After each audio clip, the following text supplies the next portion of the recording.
Well, experts say heroin use is on the rise, and the numbers are staggering. According to the Centers for Disease Control and Prevention, heroin overdoses have nearly quadrupled. The report shows more than 8,000 people died from a heroin overdose in 2013. That's nearly twice the number of deaths in 2011. And get this, the report shows the number of heroin users jumped by 63% between 2002 and 2013. Wow, scary. And another scary fact, heroin addiction often begins with a single prescription. In fact, federal data shows 80% of heroin use starts with a doctor's prescription for pain meds. And these same experts say these prescribers just don't know they're a big part of the problem. That's what's causing this opioid epidemic across the country. There's a lot of people who are just inappropriately prescribing a little bit. Experts also say that beyond targeting rogue doctors and pharmacists like current efforts by the U.S. Attorney's Office, more training is needed for med students. Many say they're simply unaware of how easily overprescribing can spiral out of control.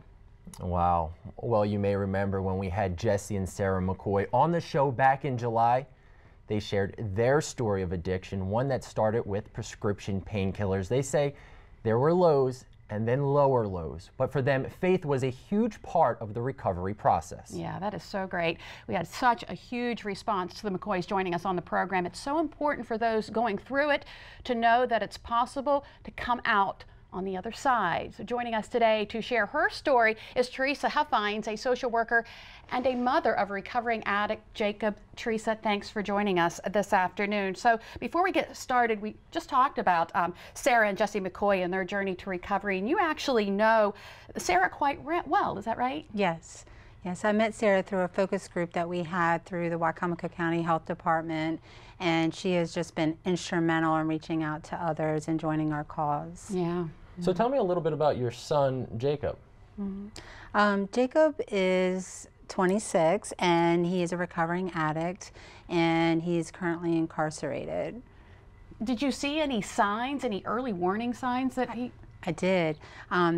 Jacob and I have an extremely close relationship, and the first and foremost sign was the distance, wearing long sleeves, making a lot of excuses, and just not being home. So we hear a lot about how the face of an addict is not one you would typically expect. Tell me about Jacob before he started using. Well, Jacob was instrumental in reaching out to other youth, and he participated in mission groups. He was bilingual, is bilingual. He traveled the world, and he graduated a year early with a college prep diploma. And here he's playing a guitar. He was a musician, right? Correct. Very talented? Yes, he had 12 years of piano instruction, and he self-taught on guitar and mandolin. So what do you think triggered him to use? A lack of coping mechanism. Really? What do you mean by that? What I mean is basically, you know, when he was younger, he really had no concerns. You know, his needs were met, we traveled, he had a lot of mentors that he looked up to. And then I brought him back home to the Eastern Shore, and where life for him suddenly and abruptly changed. You know, he didn't have those resources available anymore. He was now an adult, and he had to go to school and do these things, and just kind of life spiraled out of control for him. Life as he knew it changed significantly. So what has your life been, having to deal with this and go through this with him? Well, I found that I'm stronger than I thought I was, and it's brought us closer in the end, and it's also joined us in a way that we both want to give back to the community. And I never thought it would happen to us. I don't think anyone does, but the reality is that it's here, and it's probably in your neighbor, your family, your coworker, and we just need to provide hope and that it's okay, and remove the stigma so people can reach out and get the help that they need. You know, I hear frequently you have to hit rock bottom before you can start the recovery process. What do you think Jacob's rock bottom was? His relationship with me, his concern about my health, and he was able to visualize and see firsthand how it was impacting me. I was driving the streets looking for him. I was just a relentless mom, and he knew I was not going to give up.